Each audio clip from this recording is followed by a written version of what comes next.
നമസ്കാരം.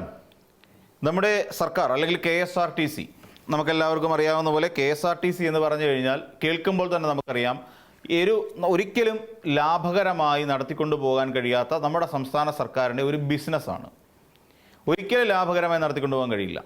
കാരണം എന്താണെന്ന് ചോദിച്ചു കഴിഞ്ഞാൽ അതിന് ചില കാരണങ്ങൾ നമുക്ക് എടുത്തു പറയേണ്ടി വരും. ഒന്ന്, ഉദ്യോഗസ്ഥ തലത്തിലുള്ള ഏറ്റവും വലിയ വീഴ്ചയാണ് KSRTCയെ ഈ നിലയിലേക്ക് എത്തിച്ചത് എന്ന് പറയാം. കാരണം എന്താണെന്ന് വെച്ചാൽ പിന്നെ അതോടൊപ്പം മിസ്മാനേജ്മെൻറ്റ് എന്ന് പറയുന്ന ഒരു കാര്യം കൂടി KSRTCയെ ബാധിച്ചിട്ടുണ്ട്. അത് ദോഷകരമായി തന്നെ KSRTCയെ ബാധിച്ച കാര്യമാണ്. ഒരിക്കൽ കഴിഞ്ഞ UDF മന്ത്രിസഭയുടെ കാലഘട്ടത്ത് ആര്യാടൻ മുഹമ്മദ് തന്നെ വ്യക്തമാക്കിയ ഒരു കാര്യമായിരുന്നു, ഈ KSRTC എന്ന് പറഞ്ഞാൽ സ്വാഭാവിക മരണത്തിലേക്ക് പോകാൻ തയ്യാറെടുക്കുന്ന ഒരു വകുപ്പാണ് എന്നുള്ളത്. നമുക്കറിയാം KSRTC എന്ന് പറയുന്ന ഒരു സംവിധാനം നമ്മുടെ സംസ്ഥാനത്ത് നടപ്പിലാക്കുന്ന ഗ്രാമപ്രദേശങ്ങളടക്കമുള്ള മറ്റ് സ്വകാര്യ ബസ്സുകൾക്ക് ലാഭകരമായി സർവീസ് നടത്താൻ കഴിയാത്ത മേഖലകളിലേക്ക്, മലയോര മേഖലകൾ, തീരദേശങ്ങൾ, ഇവിടങ്ങളിലേക്കൊക്കെ സർവീസ് നടത്തി ജനങ്ങളെ അവർക്ക് പുറം ലോകത്തേക്ക് അല്ലെങ്കിൽ അവർക്ക് വേണ്ട ഒരു ട്രാവൽ ഫെസിലിറ്റി അല്ലെങ്കിൽ യാത്രാ സൗകര്യം ഒരുക്കി കൊടുക്കുക എന്നുള്ളതാണ് KSRTCയുടെ മുഖമുദ്രയായി നമ്മൾ കാണേണ്ടത്. എന്നാൽ KSRTCക്ക് ലാഭകരമായി നടപ്പിലാക്കാൻ കഴിയുമോ എന്ന് ചോദിച്ചാൽ ലാഭകരമാക്കാൻ കഴിഞ്ഞില്ലെങ്കിലും നഷ്ടമില്ലാതെ കൊണ്ടുപോകാൻ കഴിയുന്ന ഒരു സ്ഥിതിവിശേഷത്തിലേക്ക് എത്തിക്കാൻ സാധിക്കും. അതിന് ഇപ്പോൾ നമുക്കറിയാം KSRTCയുടെ ഏറ്റവും വലിയ പ്രശ്നം എന്ന് വെച്ചാൽ ഒരിക്കൽ എനിക്ക് തോന്നുന്നു ബിജു പ്രഭാകർ എന്ന് പറയുന്ന ഒരു കഴിഞ്ഞ CMD പറയുകയുണ്ടായി, ഇതിനെ K-Swift എന്ന് പറയുന്ന ഒരു സംവിധാനത്തിലേക്ക് മാറ്റിയിരുന്നു. അപ്പോൾ അദ്ദേഹം ഈ പറയുന്ന പല സ്ഥലങ്ങളിലേക്കും എത്തുമ്പോൾ K-Swift എന്ന് പറയുന്ന സംവിധാനത്തോട് തന്നെ KSRTCയിലുള്ള ജീവനക്കാർക്ക് വല്ലാത്ത എതിർപ്പുണ്ട്. ഇന്ന് K-Swift വന്നതോടുകൂടി K-Swift ഒരു സ്വകാര്യ ഒരു കമ്പനി എന്നുള്ള നിലയിൽ പ്രവർത്തിക്കുന്നതുകൊണ്ട് തന്നെ അവിടെ ഒരു മത്സരബുദ്ധി ഉണ്ടാകുകയും വഴിയിൽ നിൽക്കുന്ന ഏതൊരാളെയും സൂപ്പർ ഫാസ്റ്റുകൾ അടക്കമുള്ള ബസ്സിലേക്ക് കയറ്റിക്കൊണ്ടു പോവുകയും ചെയ്യും. എന്നാൽ ഇതിനെതിരെ നമ്മൾ ഒരു KSRTC ഡിപ്പോയിലേക്ക് എത്തിക്കഴിഞ്ഞാൽ യൂണിയൻ ഭാരവാഹികൾ എന്ന് പറഞ്ഞുകൊണ്ട് 3 സംഘടനകളുടെയും CITUവിൻ്റെയും AITCയുടെയും INTUCയുടെയും അതോടൊപ്പം തന്നെ BMSൻ്റെയും, ഇപ്പോൾ BMS ഇവിടെ വന്നിട്ടുണ്ട്, BMSൻ്റെയും കൂടി തൊഴിലാളി സംഘടനകൾ അവിടെ ഉണ്ടാകും. ആ തൊഴിലാളി സംഘടനാ നേതാക്കന്മാർ പണിയെടുക്കുന്നുണ്ടോ എന്ന് ചോദിച്ചാൽ ഇല്ല, അവരുടേതായ ഓഫീസുകളിൽ അവർ കാണുമെന്ന്. അപ്പം കൃത്യമായി പറഞ്ഞാൽ ഇവരുടെ മിസ്മാനേജ്മെൻറ്റ് എന്ന് പറയുന്ന ഒരു സംവിധാനം കൊണ്ട് തകർന്നു പോയ ഒരു വകുപ്പാണ് അല്ലെങ്കിൽ ഒരു പൊതുമേഖലാ സ്ഥാപനമാണ് KSRTC. അക്കാര്യത്തിൽ യാതൊരു സംശയമില്ല. കാലാകാലങ്ങളായി, അത് ഇന്നലെ തുടങ്ങിയതല്ല. അതോടൊപ്പം തന്നെ വാഹനങ്ങൾ കൊണ്ട് തട്ടുകയും മുട്ടുകയും ചെയ്യുക, അതിൽ തനിക്കെന്താ നഷ്ടം എന്നുള്ള നിലയിൽ വാഹനം കൊണ്ടുവന്ന് ഒതുക്കിയിടുക, ഇതൊക്കെ അവരുടെ ഒരു കാലഘട്ടത്തിൽ അനുവർത്തിച്ചു വന്നൊരു കാര്യമാണ്. ശരിക്കും ഒരു KSRTC KSRTC ഇന്ന് നമ്മുടെ കേരളത്തിൽ ഒരു ദിവസം സർവീസ് നടത്തുന്നതിന് വേണ്ടിയിട്ട് ഈ നഷ്ടം എന്ന് പറഞ്ഞാൽ 3 കോടി രൂപ നഷ്ടത്തിലാണ് സത്യത്തിൽ സർവീസ് നടത്തിക്കൊണ്ടിരിക്കുന്നത്. 3 കോടി രൂപ നഷ്ടം. എന്തുകൊണ്ട് ഈ 3 കോടി രൂപ നഷ്ടം ഉണ്ടായെന്ന് ചോദിച്ചാൽ മിസ്മാനേജ്മെൻറ്റ് എന്ന് പറയുന്നൊരു സംവിധാനമാണ്. പക്ഷേ നമ്മൾ മനസ്സിലാക്കേണ്ടത് ഇതിൽ നമ്മൾ നോക്കിക്കഴിഞ്ഞാൽ ഒരു ദിവസത്തെ വരുമാനം എന്ന് പറഞ്ഞു കഴിഞ്ഞാൽ 6.5 കോടി മുതൽ 8 കോടി രൂപ വരെയാണ് ഒരു ദിവസം KSRTCയുടെ ആകെ വരുമാനം. ഇതിൽ 1,10,00,000 രൂപ അത് പ്രതിദിനം അടയ്ക്കേണ്ട ഒരു ലോണാണ്. അതായത് പൊതുമേഖലാ ബാങ്ക് കൺസോർഷ്യത്തിന് അടയ്ക്കുന്ന തുക തിരിച്ചടവാണ് 1,10,00,000 രൂപ, അതായത് വായ്പാ തിരിച്ചടവാണ്. അപ്പം ഈ 1,10,00,000 രൂപ കഴിഞ്ഞു, ബാക്കി 8 കോടിക്കുള്ളിൽ നിന്ന് 1,10,00,000 പോകുന്നു. ഇവിടെ നമ്മൾ നോക്കിക്കഴിഞ്ഞാലോ, ബസ് ഓടണമെങ്കിൽ നമുക്ക് ഡീസൽ എന്ന് പറയുന്ന സാധനം വേണം. ആ ഡീസലിന് വേണ്ടിയിട്ട് ഏകദേശം 3.5 കോടി രൂപ ഒരു ദിവസം ചിലവാകുന്ന 3.5 കോടി രൂപ, അതായത് അപ്പം 4,60,000 രൂപ ഇപ്പം തന്നെ അതുമായി ബന്ധപ്പെട്ട് മാറിക്കഴിഞ്ഞിരിക്കുന്നു. ഇനിയും ഈ വാഹനങ്ങൾക്കുണ്ടാകുന്ന അറ്റകുറ്റപ്പണികൾ, സ്പെയർ പാർട്സ് തുടങ്ങിയ സംവിധാനങ്ങൾ, ഇതെല്ലാം കൂടെ ചേർത്തിട്ട് ഏകദേശം ഒരു 70 ലക്ഷം മുതൽ 90 ലക്ഷം രൂപ വരെ അതിൻ്റെ പേരിൽ മാറ്റപ്പെടുന്നു.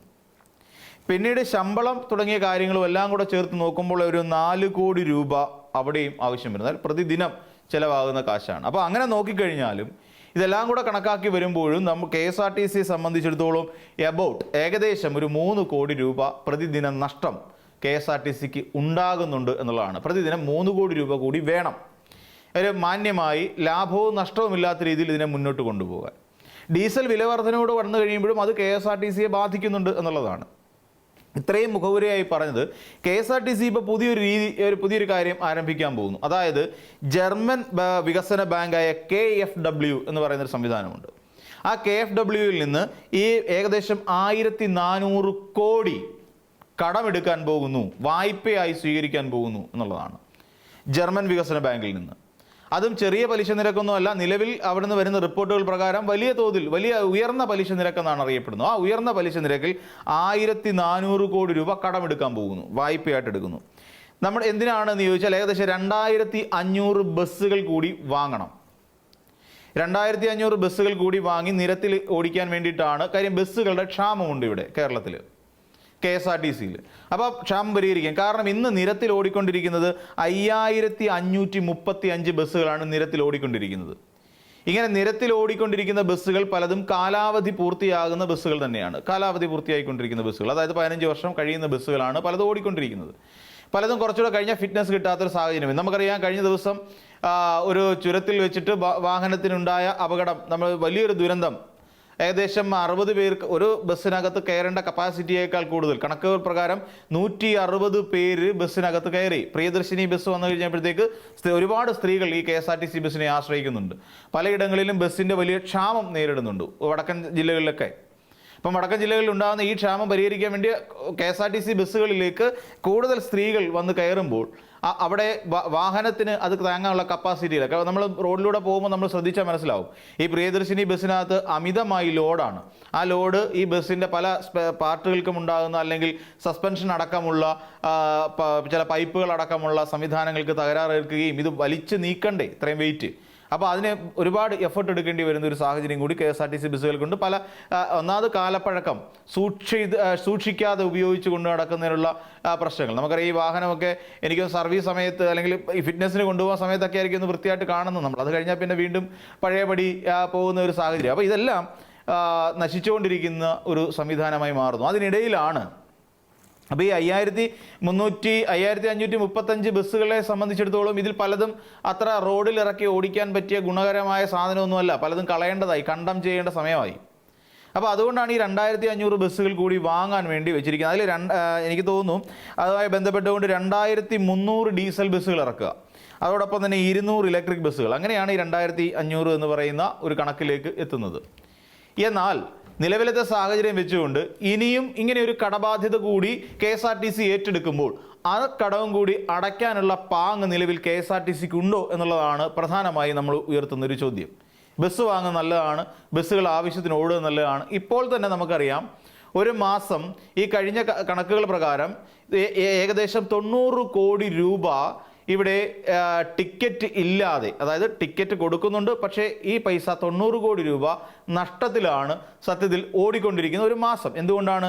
പ്രിയദർശിനി എന്ന് പറയുന്ന സർവീസ് കാരണം ടിക്കറ്റ് കൊടുക്കുന്നു, ടിക്കറ്റ് ഇഷ്യൂ ചെയ്യുന്നുണ്ട്, ആൾക്കാർ ബസ്സിൽ കയറുകയും ചെയ്യുന്നുണ്ട്. പക്ഷേ ഇതിൻ്റെ ഒരു പ്രശ്നം എന്ന് വെച്ച് കഴിഞ്ഞാൽ ഈ പ്രിയദർശിനി ബസ് 90 കോടി പോകുന്നു. ഇത് കൂടാതെ വേറെ ചില പ്രശ്നങ്ങൾ കൂടിയുണ്ട്. ആ വേറെ പ്രശ്നം എന്താണെന്ന് ചോദിച്ചു കഴിഞ്ഞാൽ, ഇവിടെ KSRTC ബസ്സിലേക്ക് പുരുഷന്മാർ കയറുന്നു. അപ്പോൾ എന്തായാലും 0 ടിക്കറ്റ് അടിക്കണം. ആ 0 ടിക്കറ്റ് അടിക്കുന്ന കൂട്ടത്തിൽ എന്ത് ചെയ്യും? ഈ പുരുഷന്മാർക്ക് 0 ടിക്കറ്റ് കൊടുക്കും. നല്ല തിരക്കുള്ള ബസ്സിലൊക്കെ ആണെങ്കിൽ ആരും ശ്രദ്ധിക്കത്തില്ല. അപ്പോൾ ഒരു 20 അല്ലെങ്കിൽ 25 രൂപയാണ് അടിക്കുന്നതെങ്കിൽ ആ 25 രൂപ അന്നേരം തന്നെ കണ്ടക്ടറുടെ പോക്കറ്റിൽ വീണ് കഴിഞ്ഞു. കളക്ഷൻ ബത്തയിലടക്കം വെട്ടിയിട്ട് നടത്തുന്നു. അപ്പോൾ 25 രൂപ ടിക്കറ്റ് വീണു. 4 പേര് കയറുമ്പോൾ 100 രൂപ വീണു. വൈകുന്നേരം ഒരു 1000-1500 രൂപ ഒപ്പിക്കാൻ കഴിയും അവർക്കൊരു കണ്ടക്ടറെ സംബന്ധിച്ചിടത്തോളം ഈ പ്രിയദർശിനി ബസ്സുമായി ബന്ധപ്പെട്ടുകൊണ്ട്. എന്നാൽ ഇത് കൃത്യമായി മോണിറ്റർ ചെയ്യുന്നതിന് വേണ്ടിയിട്ടുള്ള ഒരു സംവിധാനം ഒരുക്കാൻ നമ്മുടെ സംസ്ഥാനത്തിന് കഴിയാതെ പോകുന്നു എന്നുള്ളത് വേറൊരു വീഴ്ചയാണ്. അപ്പോൾ അങ്ങനെ കൂടി പരിശോധിക്കുമ്പോൾ ഈ നിലവിൽ സ്ത്രീകളുടെ കണക്കല്ലാതെ വീണ്ടും കൂടുതൽ ടിക്കറ്റുകൾ 0 ടിക്കറ്റ് കൊടുക്കേണ്ടി വരുമ്പോൾ ഏകദേശം 90 കോടി രൂപയിലധികം ഇവിടെ ഒരു മാസം നഷ്ടമുണ്ടാകുന്നു എന്നുള്ളതാണ്. എന്നാൽ സംസ്ഥാന സർക്കാർ KSRTCക്ക് ഈ പദ്ധതി നടപ്പിലാക്കുന്നതുമായി ബന്ധപ്പെട്ട് കൊടുക്കാൻ ഉദ്ദേശിക്കുന്നത് വെറും 600 കോടിയാണ്. ഇപ്പം തന്നെ നമ്മൾ ആലോചിച്ച് നോക്കിക്കോളൂ, ഏകദേശം 90 കോടി വെച്ചാകുമ്പോൾ ഏകദേശം ഇപ്പം തന്നെ എത്ര ആയി നമ്മൾ ആലോചിച്ച് നോക്കി, 900 കോടി കഴിയുന്നു. ഏതാണ്ട് 900-ത്തിനപ്പുറത്തേക്ക് കോടിക്കണക്കിന് രൂപയിലേക്ക് അത് മാറുന്നു.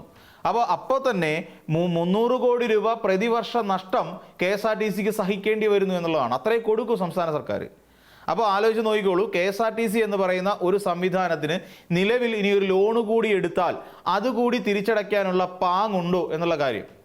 അതിൽ പല ഉദ്യോഗസ്ഥരും വ്യക്തമാക്കുന്നൊരു കാര്യം, ഈ നിലയ്ക്ക് വീണ്ടും ഒരു 2500 കോടി രൂപ കൂടി എടുത്തിട്ട് അതും പ്രതിദിനം ഈ പറയുന്ന പോലെ ഇപ്പോൾ തന്നെ പൊതുമേഖലാ ബാങ്ക് കൺസോർഷ്യത്തിന് തന്നെ ഇപ്പോൾ അടച്ചുകൊണ്ടിരിക്കുന്നു. അപ്പോൾ അങ്ങനെ ഒരു സാഹചര്യം കൂടി, അത് 1,10,00,000 രൂപ അടച്ചുകൊണ്ടിരിക്കുന്നു. അപ്പം ഇനിയും ഒരു ലോൺ കൂടി എടുക്കുമ്പോൾ ഇത്രയും കടത്തിൽ ഓടിക്കൊണ്ടിരിക്കുന്നത് ഏകദേശം ഇപ്പോൾ അവരുടെ കണക്കുകൾ പ്രകാരം ഏകദേശം 3000 കോടിക്കകത്ത്, അങ്ങനെ പറയേണ്ടി വരും, ഒരു 3000 കോടിക്കകത്ത് നഷ്ടമാണ് ശരിക്കും KSRTC എന്ന് പറയുന്നത്. ഇത് നേരത്തെ ഇതിൽ കൂടുതലായിരുന്നു, ഏകദേശം 3800 കോടിയായിരുന്നു ഈ UDF സർക്കാർ ഇവിടെ നിന്ന് അധികാരം ഒഴിയുന്ന സമയത്തുള്ള KSRTCയുടെ നഷ്ടം എന്ന് പറഞ്ഞാൽ. നഷ്ടത്തിലോടുന്ന കാര്യമാണ് പറയുന്നത്. എന്നാൽ കഴിഞ്ഞ 2 LDF സർക്കാരുകൾ മാറി മാറി ഭരിക്കുകയും പുതിയ പരിഷ്കാരങ്ങൾ KSRTCയിൽ കൊണ്ടുവരികയും ചെയ്തതോടുകൂടി ആ 3800 എന്ന് പറയുന്ന നഷ്ടത്തെ ഏകദേശം 2500-നും 3000-നും ഇടയിലേക്ക് കുറയ്ക്കാൻ കഴിഞ്ഞു എന്നുള്ളത് LDF സർക്കാരിൻ്റെ ഒരു വലിയ വിജയമാണ്. എന്നാൽ ഇപ്പോൾ സംഭവിക്കുന്നത് പ്രതിവർഷം 300 കോടി നഷ്ടത്തിലേക്ക് പോകുന്നു, പ്രതിദിനം 3 കോടി നഷ്ടത്തിലേക്ക് പോകുന്നു. അപ്പം ഈ നിലയിൽ ഇനി 3 കോടി എന്നുള്ളത് 4-4.5 കോടിയോ ആയി മാറും. അപ്പം ഏകദേശം ഒരു മാസത്തിൽ ഏകദേശം 12 കോടി വീണ്ടും നഷ്ടത്തിലേക്ക് പോകുന്ന ഒരവസ്ഥയിലേക്ക് വരുന്ന, അല്ല 12 കോടിയിൽ അതിന് മുകളിലേക്ക് 1 കോടിയിൽ 12 കോടിക്ക് അപ്പുറത്തേക്ക് ഏകദേശം 120 കോടിയോളം വരുന്ന നഷ്ടത്തിലേക്ക് വീണ്ടും പ്രതിമാസം തരംതാണ പോകുന്നു. അപ്പോൾ അങ്ങനെ വരുമ്പോൾ എങ്ങനെ വന്നിരുന്നാലും പ്രതിമാസം KSRTCയെ സംബന്ധിച്ചിടത്തോളം 200 കോടി രൂപ പ്രതി മാസം നഷ്ടമുണ്ടാകുന്നു. ഇതെങ്ങനെ മെയിൻറ്റെയിൻ ചെയ്യും എന്നുള്ള കാര്യത്തിലാണ്, ഇതെങ്ങനെ മാനേജ് ചെയ്യും എന്നുള്ളതാണ്. ഇപ്പം നിലവിൽ ഈ പൈസ ഈ ബാങ്ക് വഴി എടുക്കുന്നത് കൊണ്ടും ഈ 2500 ബസ് വാങ്ങിക്കൂട്ടുന്നത് കൊണ്ടും ഉണ്ടാകുന്ന ഒരു കമ്മീഷൻ ഉണ്ടല്ലോ, അത് CMDക്കാണ്. ഈ CMD ശുപാർശ ചെയ്തിട്ടുണ്ട്. ഇനി ഇത് മുഖ്യമന്ത്രിയുടെ സർക്കാരിൻ്റെ പരിഗണനയിലേക്ക് വരണം, ധനകാര്യ വകുപ്പിൻ്റെ, ഇത് 2 സെയിം ആണല്ലോ, ധനകാര്യ വകുപ്പിൻ്റെ ഇത് പരിഗണനയിലേക്ക് വരണം, എന്നിട്ട് ഇവർ അപ്രൂവൽ കൊടുക്കണം. സ്വാഭാവികമായും ഈ ഒരു മാർഗ്ഗനിർദ്ദേശത്തിന് അപ്രൂവൽ കൊടുക്കുക. കാരണം ഈ കടമെടുക്കില്ല എന്ന് പറഞ്ഞുകൊണ്ട് തുടങ്ങിയ കളിയിൽ 10400 കോടി രൂപ കടമെടുത്ത് നിൽക്കുന്ന ഒരു സർക്കാരാണ് നമ്മളുടേത്. കടമെടുത്ത് ഖജനാവ് നിറയ്ക്കില്ല, ഞങ്ങൾ ഖജനാവ് നിറയ്ക്കാൻ വേണ്ടിയിട്ട് പൂവിൽ നിന്ന് ചിത്രശലഭം തേൻ കുടിക്കുന്ന പോലെ ഞങ്ങൾ നികുതി ഈടാക്കി കേരളത്തിലെ ഖജനാവ്, പൂച്ചവെറ്റ് കിടക്കുന്ന ഖജനാവ് നിറയ്ക്കുമെന്ന് പറഞ്ഞ VD സതീശൻ ഇപ്പോൾ 10400 കോടി രൂപ നിലവിൽ ഇപ്പോൾ കടമെടുത്ത് കഴിഞ്ഞിരിക്കുന്നു. ഇവിടെ കടമാണ് പ്രശ്നം. 5 ലക്ഷത്തിൽ കൂടുതൽ കടമുണ്ട്, 5 ലക്ഷം കോടിയിലധികം കടമുണ്ട് എന്ന് പറഞ്ഞ ഇവിടെ ഇടതുപക്ഷ സർക്കാരിനെ കുറ്റം പറഞ്ഞുകൊണ്ടിരുന്ന VD സതീശൻ ഒരു മാസം തികഞ്ഞ് ഒരു 60 ദിവസം കൂട്ടിക്കോളൂ, 2 മാസം കഴിഞ്ഞപ്പോഴേക്കും 10000 കോടി എടുത്തു. ഇനി എത്ര കോടി കൂടി വരും എന്നുള്ള കാര്യം നമ്മൾ ആലോചിച്ച് നോക്കിക്കോളൂ. അപ്പം ഇങ്ങനെ വരുമ്പോൾ സ്വാഭാവികമായും കമ്മീഷൻ വ്യവസ്ഥയുണ്ടാവും. ഈ 2500 ബസ്സുകൾ വാങ്ങുമ്പോൾ എത്ര കോടിയായിരിക്കാം ഇതിനകത്ത് കമ്മീഷൻ വരുന്നത് എന്നുള്ളത് നമ്മൾ സ്വാഭാവികമായി ചിന്തിച്ചാൽ മതി. അപ്പോൾ എങ്ങനെയെങ്കിലും ഒരു വെള്ളാനയായി കൊണ്ടു നടക്കുക KSRTC എന്ന് മാത്രമാണ് ശരിക്കും UDF സർക്കാർ ഇപ്പോൾ ഉദ്ദേശിക്കുന്നത് എന്നാണ് നമുക്ക് തോന്നുന്നത്.